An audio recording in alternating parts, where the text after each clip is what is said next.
이번에는 짧고 무서운 이야기라고 하는 어플에 있는 이야기 일부를 읽어보도록 하겠습니다. 여러 가지가 이렇게 쫙 있는데요. 다는 못 읽고 이 중에서 일부만 읽고 넘어가도록 하겠습니다. 먼저 첫 번째, 눈꺼풀. 한 여자가 아기를 낳았다. 그런데 아기는 자기와는 달리 쌍꺼풀이 없었다. 여자는 아쉬워했다. 여자는 갓난아기가 이뻐 보이도록 쌍꺼풀 생기는 테이프를 사다가 아기 눈꺼풀에 붙였다. 얼마 후 아기의 눈꺼풀에서 테이프를 떼려 하니 살점까지 같이 떨어져 버렸다. 눈꺼풀이라는 이야기. 그 다음에 꿈. 어떤 사람이 꿈을 꾸고 있었는데 남자랑 데이트를 하고 있었대. 즐겁게 식사도 하고 놀다가 자기를 집으로 데려다 주는 길에 공원 벤치 의자에 앉아서 얘기를 하고 있었대. 근데 너무 오줌이 마려워서 그 남자한테 저 잠깐 화장실 좀 다녀올게요 라고 말하고 꿈에서 깬 거야. 근데 진짜 오줌이 마려워서 화장실에 갔어. 갔다 오면서 목이 마르길래 물도 한 잔 마시고 다시 잤는데 꿈이 이어져서 꿔지는 거야. 남자가 벤치에 앉아있길래 가서 앉았더니 그 남자가 화장실 갔다 온다더니 물도 마시고 왔네? 꿈이라는 이야기. 비만 여성. 비만인 여성이 있었다. 그녀는 우연히 살이 빠지는 전화번호를 알게 되었고 체중이 70kg이나 나가는 자신의 날씬하지 않은 몸매가 싫었던 그녀는 말도 안 되지만 한번 전화는 해보자는 결심을 하고 전화를 걸었다. 전화. 여보세요? 남성의 목소리가 들렸다. 그녀. 저 몸무게를 줄일 수 있다고 해서요. 남성은 이름과 주소, 현재 체중을 묻는 질문에 대답했고 마지막 질문이었다. 몇 킬로 정도 빠지면 되겠습니까? 20kg 정도 되나요? 20kg이면 되는 거죠? 알겠습니다. 전화를 끊고 자신의 몸을 다시 내려다봤지만 달라진 건 없었다. 속았다는 생각에 속상해서 잠이 들었다. 다음날 아침 침대 밑에서 좌우 팔 다리가 모두 잘려나간 그녀의 시체가 발견되었다. 비만 여성. 이상한 이야기. 지금 생각해보면 이상한 이야기. 어떻게 써야 좋을지 설명하기 어렵지만 들어줘. 내 고향에는 지금은 쓰지 않는 폐쇄된 터널이 있다. 2년 전인가 여자친구와 그 터널에 담력 시험을 하러 갔을 때 가솔린 냄새가 나 라고 여자친구가 갑자기 외쳐서 글쎄 기분 탓 아니야? 라고 내가 얼버무렸지만 확실히 냄새가 났다. 뭐라고 해야 할까? 가솔린의 냄새라기보다 인육이 타는 냄새라고 느꼈지만 인육이 타는 냄새인 걸 어떻게 알았을까?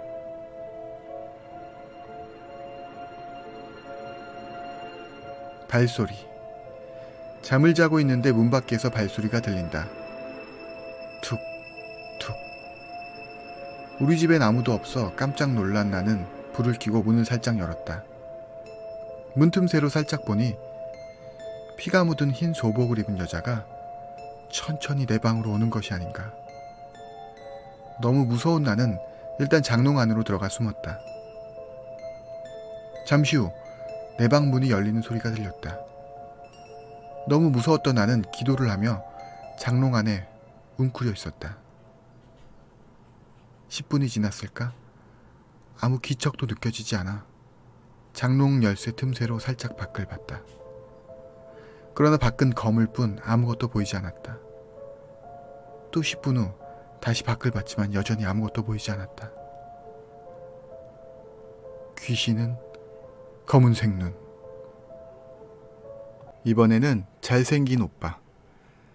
내가 가위에 되게 잘 눌리는데 얼마 전에 가위에 눌린 거야. 그래서 눈만 굴려서 주위 살피고 있는데 침대가 벽에 붙어 있고 반대쪽은 책상이었어. 근데 책상 앞에서 어떤 잘생긴 오빠가 검은 옷 입고 검은 모자 쓰고 날 보고 있는 거야. 되게 잘생겼었는데 얼굴이 기억 안 나. 아무튼 그 오빠가 날 계속 내려다보니 무서워서 엄청 울면서 제발 가달라고, 좀 가면 안 되냐고 엄청 울면서, 난 울었는데 가위 눌린 거라 속으로 엄청 운 것 같음. 제발 가달라고 그랬는데 그 오빠가 섬뜩하게 웃으면서 나 가면 네 죽는데 이럼. 그래서 내가 엄청 울면서 가지 말라고 통곡하다가 가위 풀림.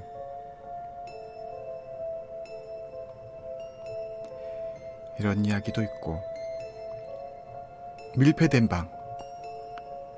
완전히 밀폐된 방 안에서 한 달 동안 생활하면 300만 엔을 주는 게임에 참가했다. 사전에 소지품을 준비할 수 있어서 많은 양의 물과 간단한 음식, 건전지, 휴대용 게임기에 만화책을 챙기고 도전했다. 게임 주최자가 정말로 그것만으로 괜찮겠습니까? 라고 말했다. 네, 문제 없습니다. 그리고 천천히 문이 닫혔다. 한 줄기 빛도 들어오지 않는다. 소리도 없다. 하지만 휴대용 게임기도 있고 불빛이 조금 어두워서 읽기 어렵지만 만화책도 있다. 식료품도 많이 있다. 화장실은 조금 지저분하지만 그 근처에서 처리하면 된다. 한 달만 견디면 300만 엔이다. 나는 졸렸기 때문에 일단 자기로 했다. 하지만 주인공은 졸린 게 아니라 완전 밀폐라 산소 부족으로 잠듦. 검은 여드름. 러일 전쟁에 종군했던 군의관의 수기를 친구에게서 받아보게 되었습니다. 거기에 어쩐지 웃어넘길 수만은 없는 이야기가 있어 이렇게 글을 씁니다. 그 군의관은 기병 정찰대에 합류해서 전선을 돌파해 시베리아 철도를 거슬러 올라갔다고 합니다. 그리고 시베리아 산골의 마을에 일본군 기병이 방문했을 때였습니다. 러시아군에게 정보를 누설할까 걱정한 정찰대의 대장이 그 마을의 촌장에게 선물을 하기로 했다고 합니다. 하지만 촌장은 선물은 필요 없으니 아들의 병을 고쳐달라고 요구했습니다. 그리하여 군우관은 마을의 한 구석에 격리되어 있던 촌장의 아들을 진찰하게 되었습니다. 군의관은 아들의 얼굴을 보고 깜짝 놀랐습니다. 그의 얼굴에는 쌀알 정도 크기의 검은 여드름이 빽빽하게 자리 잡고 있었습니다. 온몸을 살펴보자 그 검은 여드름은 등의 한편과 겨드랑이를 거쳐 다리 사이에도 자리 잡고 있었습니다. 남자는 여드름이 가려운 것인지 계속해서 강하게 여드름을 쥐어 뜯었습니다. 그러자 그 검은 여드름 같은 것이 찌부러지며 거무칙칙한 피가 흘러내리는 것입니다. 군의관은 확대경으로 그것을 자세히 관찰하며 핀셋으로 집어보았다고 합니다. 그것은 역시 찌부러져서 거무칙칙한 피가 흘러나옵니다. 군의관은 메스를 꺼내 찌부러진 검은 여드름을 열어보았다고 합니다. 안에는 검은깨 같은 여드름의 핵이 나왔습니다만 여드름의 핵은 굼실굼실 움직이고 있었습니다. 여드름이라고 생각했던 것은 일종의 진드기가 살을 파먹고 들어앉았던 것입니다. 모공의 안쪽에 달라붙은 진드기는 아무리 외부에서 자극을 가해도 뽑아낼 수 없었다고 합니다. 군의관은 즉시 현지의 독한 수를 스며들게 한 뒤 환부를 자르고 핀셋으로 한 마리씩 진드기를 모두 빼냈다고 합니다. 그렇지만 진드기를 다 빼낸 남자의 얼굴은 모공이 그대로 열려있어 마치 벌집 같은 모습이었다고 합니다. 읽으면서 힘들었습니다. 들으면서 여러분들도 힘든 분 있으셨을 것 같으네요. 차라리 무서운 거였으면 좋았을걸.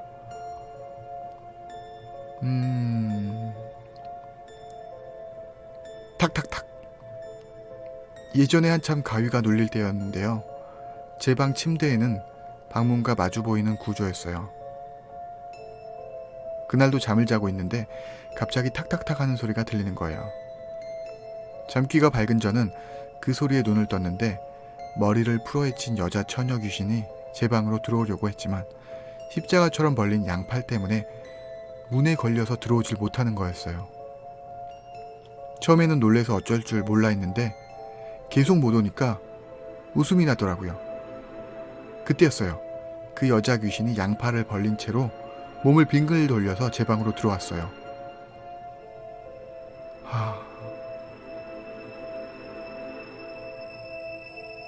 탁탁탁 소리. 중고 매장에 청바지를 사니 주머니 속에서 2cm 정도 작게 접어진 종이가 나왔다. 주머니에 뭔가 들어있는 건 드물지 않은 일이라 신경 쓰지 않고 그대로 버렸다. 다음날 친구를 만나 술을 마시고 있었다. 계산하려고 주머니에 손을 넣었는데 전에 나왔던 종이가 또 나왔다. 이 시점에서 상당히 무거워졌기에 친구에게 종이를 건네주며 이야기를 했다. 무서워졌기에 친구는 이런 일에 관심이 많아 좋아하며 종이를 받았는데 종이를 열어보자마자 얼굴이 조금 새파래지면서 이렇게 말했다. 별로 신경 쓰지 않는 게 좋아. 이건 내가 버릴게. 나는 무서운 이야기라면 딱 질색일 정도로 겁쟁이라 굳이 종이의 내용은 묻지 않기로 했다. 다음날 친구는 오토바이에 치여 오른쪽 다리를 골절. 미신 같은 건 믿지 않지만 왠지 그 종이 때문이라고 생각되었다. 병문안 가서 본 친구는 평소라면 생각할 수 없을 정도로 기운이 없어 보였다. 그런 친구에게 종이의 내용에 대해 물어보는 건 미안했지만 사고까지 일어났으니 신경 쓰지 않을 수 없었다. 친구는 사고는 자기가 부주의해서 일어난 것이라며 종이랑 상관없다고 말하고는 좀처럼 알려주려고 하지 않았다. 하지만 연신 부탁하자 결국 하는 수 없다며 종이의 내용을 알려주었다. 종이에는 조그만 글씨로 이렇게 적혀 있었다고 한다. 난 죽었는데 왜 넌 살고 있어?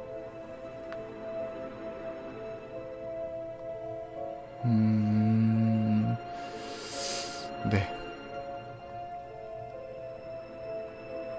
무용대회. 무용대회에서 늘 1등 하던 아이가 있었고 어느 무서운 이야기에서나 그렇듯 그 1등을 이기지 못해 애가 타는 2등이 있었다. 하루는 1등을 하는 아이가 너무 괘씸해 보여서 2등을 하는 아이가 1등을 하는 아이를 죽였다. 그 이후 2등을 하던 아이는 1등을 하기 시작했다. 그 일이 있은 지 1년 뒤 어느 날 미국으로 무용대회를 나간 2등은 역시 또 1등을 하고 돌아오는 비행기에서 비행기 추락사로 사망하고 말았다. 2등의 장례식 날 무용 천재 소녀의 죽음이라는 타이틀을 달고 온 취재진들은 엄숙한 상황에서 사진기 셔터를 터뜨리고 있었다. 그때였다. 관을 닫으려는 순간 기적처럼 2등이 벌떡 일어나 미친 듯이 춤을 추기 시작했다. 하지만 그녀는 춤을 출 뿐 아무도 알아보지 못했고 말도 하지 못했다. 취재진이 그걸 놓칠 일이 없었고 취재진들은 쉴 새 없이 사진을 찍어댔다. 그 후 2등의 장례식에서 돌아온 기자가 찍어온 사진을 현상했다. 무심코 현상한 사진을 쳐다보게 된 기자는 즐겁을 하며 그 자리에서 쓰러졌다고 한다. 그 사진에는 미친 듯이 춤을 추는 2등과 그 위에서 2등의 머리통을 잡고 미친 듯이 흔드는 죽은 1등의 혼이 있었다.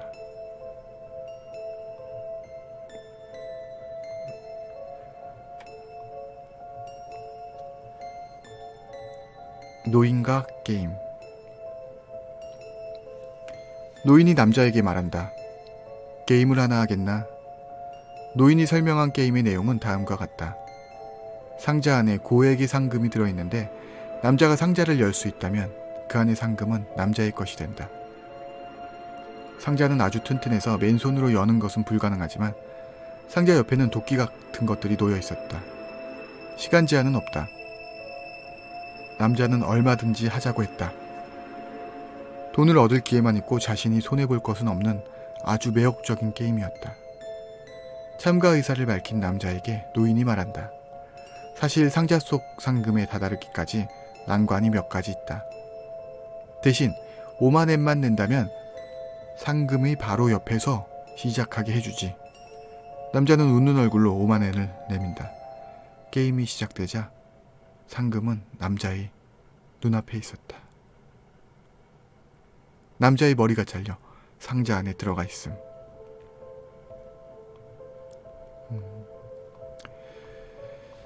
그 다음에는 부부. 어느 비행기 승객 중 가난하기를 동반한 부부가 있었다. 그런데 네덜란드에서 미국까지의 긴 비행이었음에도 그 갓난아기는 탄 순간부터 쭉 얌전히 잠만 자는 상태였다. 울기는커녕 손가락 하나 꼼짝하지 않은 것을 이상히 여긴 스튜어디스가 의사에게 보이려고 아기를 안아든 순간 무서운 사건이 발각되었다. 이 젊은 부모님은 사실 부부도 뭣도 아니었고 마약을 밀수하고 있었던 것이었다. 그리고 그 방법이란 죽은 갓난아기의 뱃속을 깨끗이 도려내고 그 속을 마약으로 채워넣는 것.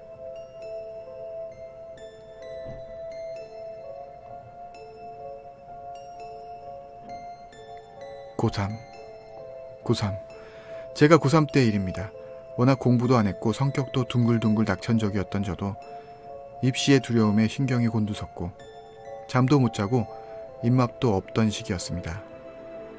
몸이 허약해지면 헛것을 자주 본다고 어디선가 들었던 것 같은데 고3 때 특히 헛것을 많이 봤는데요. 그 헛것이 귀신이었던 것 같네요. 야자가 끝나고 집으로 가던 중 일어난 일입니다. 저희 집은 아파트였고 15층 꼭대기층에 살고 있었습니다. 친구랑 중간에 헤어져서 저희 동 쪽으로 가는데 저희 동 자꾸 이상한 느낌이 들었습니다. 워낙 겁이 많아 뒤는 돌아볼 생각도 못하고 빠른 걸음으로 걸어갔습니다. 저희 아파트 라인으로 들어가는데 불은 다 꺼져 있었고 컴컴했고 마치 기다렸다는 듯 엘리베이터는 1층에 있었습니다. 오싹하기도 하고 그래서 다다다 뛰어서 엘리베이터에 탔습니다. 닫기 버튼을 누르는데 문이 닫힐 생각을 안 하는 겁니다. 왜 이래 무섭게? 닫기 버튼을 계속 눌렀습니다. 실랑이 끝에 엘리베이터 문은 닫혔고 15층으로 올라가는 중. 저희 아파트 엘리베이터는 앞에 창문이 있는 엘리베이터입니다. 멍하게 그쪽을 바라보고 있었는데 한 층 한 층 올라갈 때마다 원래는 컴컴해야 하는 복도에 불이 계속 켜지고 있었습니다. 멍한 와중 이상하다는 걸 알아채지 못하고 계속 엘리베이터 창문을 바라보는데 갑자기 어떤 여자 얼굴이 보이는 겁니다. 근데 그 여자 얼굴이 입을 쩍 벌린 채 창문에 붙어서 계속 올라오고 있다는 거. 이번에는 침대 밑. 어느 날 A와 B 두 명이 A의 집에서 놀고 있었습니다. 두 명이 텔레비전을 보고 있는데 뉴스 속보 자막이 지나갔습니다. 공공시의 정신병원에서 칼을 소지한 남자가 실종. 남자는 아직 도주 중. A. 저기 우리 집 근처야. 무섭다. B. 집안에만 있으면 괜찮을 거야. 잠시 후에 B는 어쩐지 배고파. 편의점에서 뭐 좀 사올게. 그렇게 말하고 B는 A의 집을 나왔습니다. 잠시 후에 A의 휴대전화에 메일이 왔습니다. 상대는 B였습니다. 말하는 걸 잊었는데 침대 밑에 있는 남자 아는 사람이야? 헐. 누가 있었다는 거죠.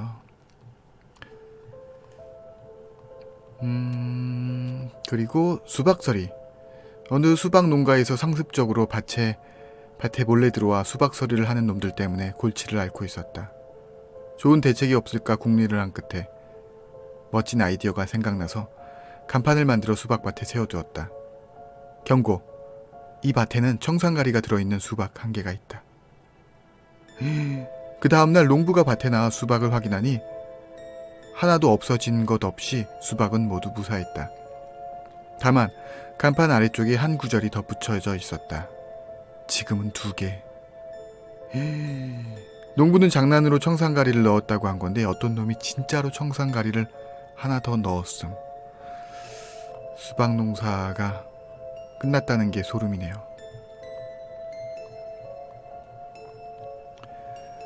이번에는 무당.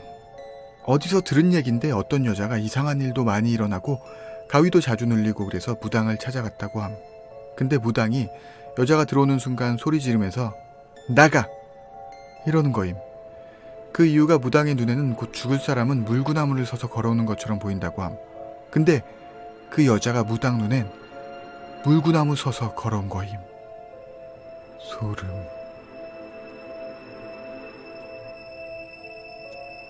빠르게 다음 이야기. 한 아이가 있었다. 이 아이는 집으로 가는 아파트 엘리베이터를 탈 때마다 왠지 무서운 느낌을 느꼈다. 누군가 속삭이는 소리가 들리는 듯하기도 하고 누군가 뒤에서 쳐다보거나 내려다보는 느낌도 들었다. 아이는 때문에 깊은 밤 엘리베이터를 타고 집에 올라오는 것을 무척 무서워했다. 아이가 너무 무서워하자 아이의 어머니가 아이를 마중 나와 엘리베이터 앞에서 기다렸다. 아이는 어머니가 몹시 반가워 말했다. 엄마가 이렇게 기다리고 있으니까 하나도 안 무섭고 너무 좋아. 엘리베이터의 문이 닫히고 올라가기 시작하자 엄마가 말했다. 넌 내가 네 엄마로 보이니?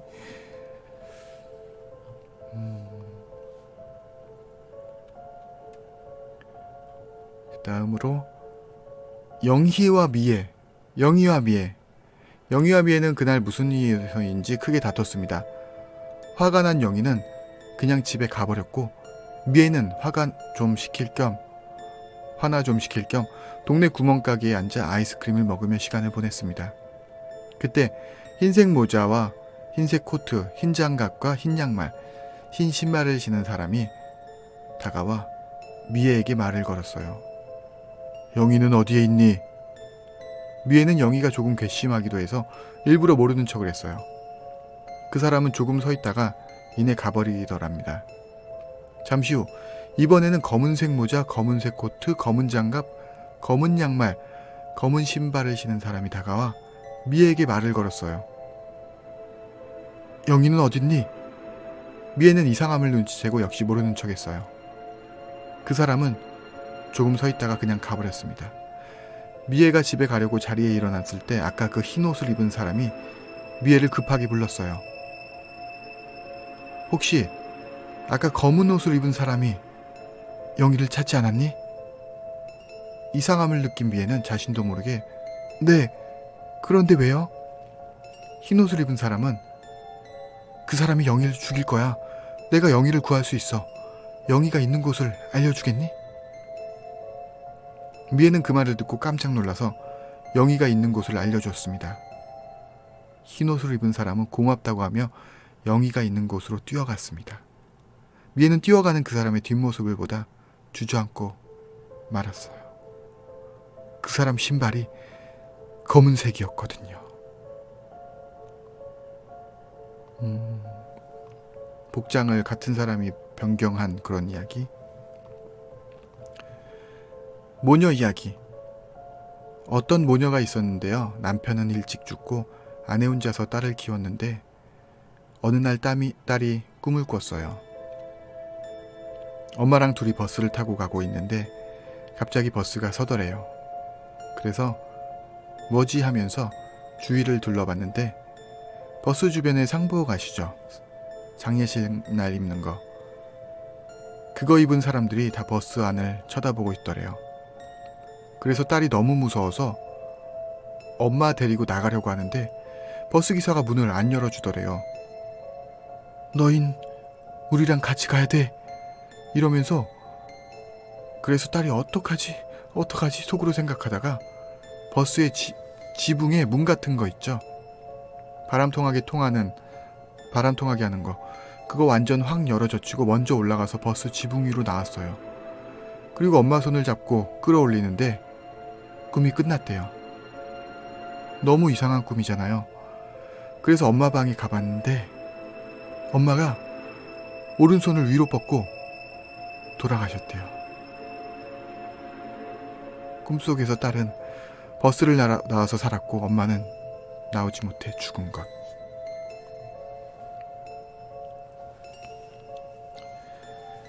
다음에 여대생. 지호는 학교가 끝나고 밤 12시경 집으로 걸어가고 있었다. 근데 저 앞쪽에 긴 생머리 뒤태가 이쁜 여자가 있는 게 아닌가. 지호는 몰래 쫓아가 그녀의 집을 알아낸 후 다시 집으로 돌아왔다. 그리고 다음날 한번 얼굴이 보고 싶어 그녀의 집으로 찾아가 초인종을 눌렀다. 만약 누구냐고 한 후 나오면 잘못 찾아왔다고 할 생각이었다. 근데 아무리 초인종을 눌러도 아무도 나오지 않았고 이상하게 생각하여 문에 있는 구멍으로 안쪽을 들여다봤다. 옛날 문이라 인터폰 대신 문의 구멍이. 근데 잘 보이지 않고 검정색과 빨간색이 보였다. 이상한 집이네. 그리고 경비실에 와서 물었다. 아저씨, 혹시 백사동 104호에 사는 여자 어디 갔나요? 아, 그 여자? 몇 해 전에 아프리카로 봉사 갔다 내전이 일어나 총 맞아 죽었어. 참 이쁜 여자였는데. 아, 네. 안녕히 계세요. 그때 경비 아저씨가 한마디 덧붙였다. 참 안타깝지. 아, 참, 그리고 그때 그 여자가 죽을 때 눈에 핏줄이 터져서 눈이 빨갛게 됐다지 아마. 그럼 내가 본 것은 그 여자의 눈?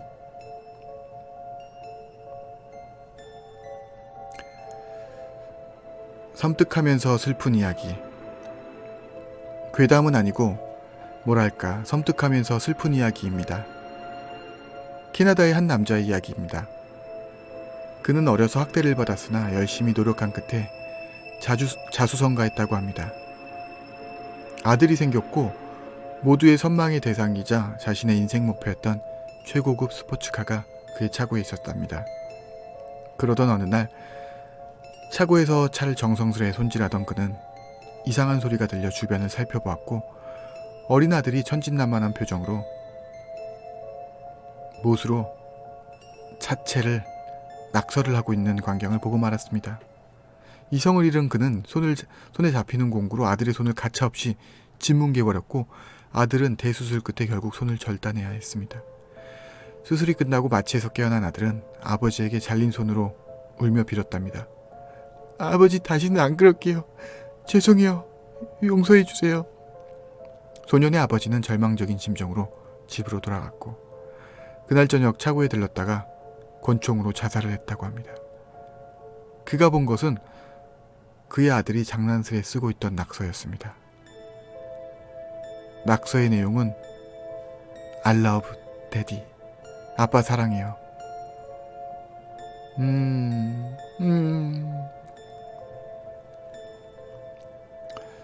아직 이야기가 안 본 게 꽤 많은데 약간 좀 내용이 부족해 보이는 이야기도 있지만 그냥저냥 볼만은 하네요. 뭘 또 볼까요? 하나 더. 추운 겨울밤. 야근을 마치고 집으로 돌아왔다. 너무 춥고 피곤해서 바로 이불 속으로 들어갔다. 이불 속이 따뜻하다. 이불 속에 누군가가 있었다. 라는 굉장히 짧은 이야기. 소식. 간호사. 좋은 소식하고 나쁜 소식이 있어요. 어떤 것부터 들으실래요? 환자. 나쁜 소식부터. 간호사. 환자분은 병에 걸리셨어요.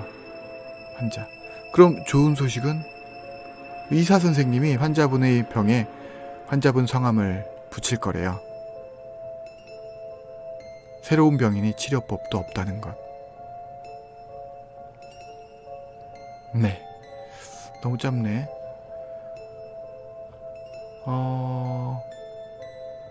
이번엔 남자아이. 안녕하세요. 제가 제보 하나 할게요. 키키. 지금도 생각하면 섬뜩섬뜩해요. 제가 실제로 겪은 일인데 제가 가위가 눌린 건지 아닌 건지 모르겠지만 꿈은 확실히 아니었고요. 제가 어느 날 자는데 우리 집 구조를 간단히 말씀드리자면 제 방문 열면 바로 거실인데 제가 요즘 추워져서 방문을 닫고 자는데 제 방에 또 창문이 있어요. 그 창문도 닫고 자려고 하는데 참고로 우리 집은 1층입니다.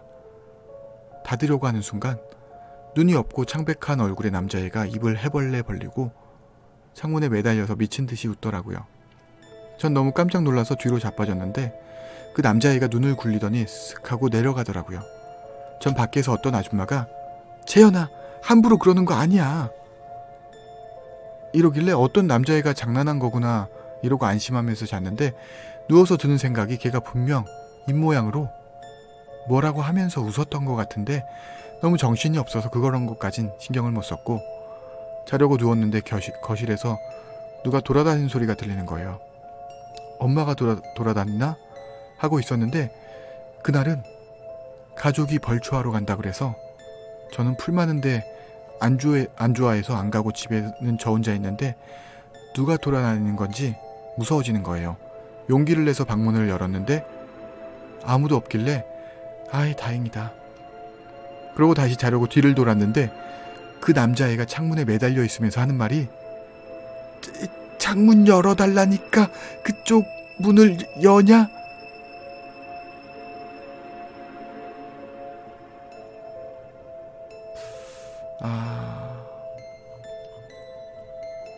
하나만 더.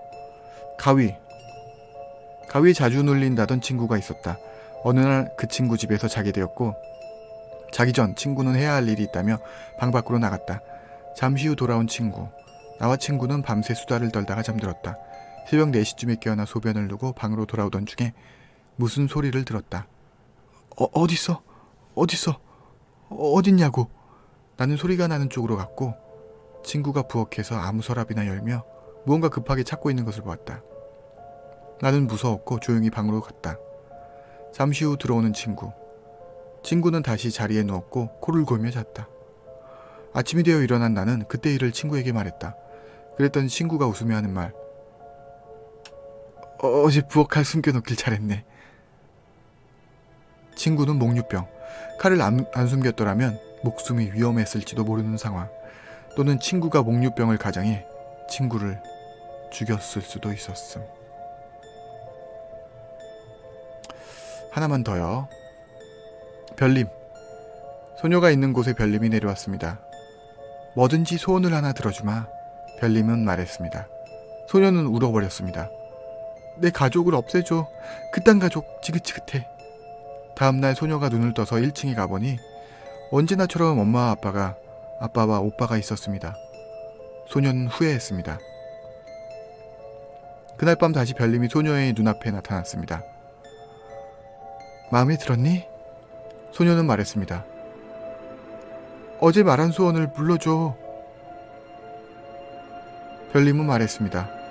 한 번 이루어진 소원은 물을 수 없단다. 소녀는 울고 말았습니다. 아이는 입양, 학대받는 중에 친가족을 죽여버림. 입양했기 때문에 친엄마, 아빠, 오빠가 아니라서 결국 죽은 거는, 소원으로 들어준 거는 친가족을 죽인 것. 그렇게 되는 거죠.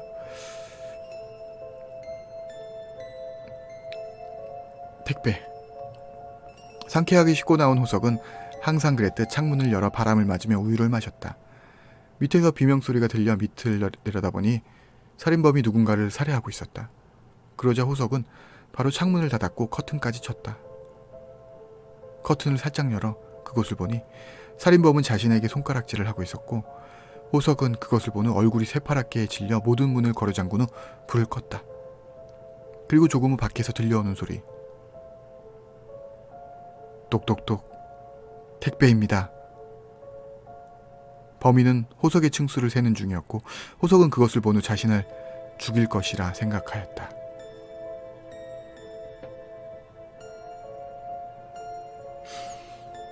택배가... 네. 그래도 좀 무서운 걸로 마무리를 하려고 그랬는데, 비명소리. 거실에서 하나의 비명소리가 들렸다. 나는 바로 욕실에서 알몸으로 나와 거실로 향했다. 거기에는 복면을 뒤집어 쓴 남자와 몸에서 피를 흘리고 있는 부모님, 죽어있는 여동생의 시체가 바닥에 있었다. 복면의 남자는 나를 보자마자 기겁해 곧바로 창문으로 도망쳤고, 나는 새파랗게 질려 그 자리에 주저앉고 말았다. 이거는 이해하면 무서운 이야기죠. 왜 그러느냐. 제 이전 영상에도 올렸던 것 같은데, 자신이 죽인 가족을 범인이 보았기 때문에, 즉 내가 죽이고 피가 묻어서 샤워하던 중에 도둑이 들어온 거죠. 도둑이 들어와서 내가 죽인 가족들을 보고 놀라서 도망쳤고 나는 들켰기 때문에 새파랗게 질려 주저앉은 그런 소름 끼치는 이해하면 무서운 이야기. 이 정도까지 보고 나머지는 그래도 재밌는 게 또 찾아보면 있을 거예요. 이야기가 꽤 많으니까요. 이 정도 있거든요. 이게 짧고 무서운 이야기라는 어플입니다. 보실 분들은 보시고 제가 또 재밌는 이야기들은 따로따로 혹은 여기 아니라도 찾아서 재밌는 영상 많이 올릴 테니까 구독과 좋아요, 알림 설정 해놓으시길 바랄게요. 다음 영상에서 또 만나요. 영상 설명란에 있는 후원 링크를 통해 오무이 채널에 후원을 하시면 다음 영상 뒷부분에 후원 이름과 함께 감사 인사를 드리고 있습니다. 감사합니다.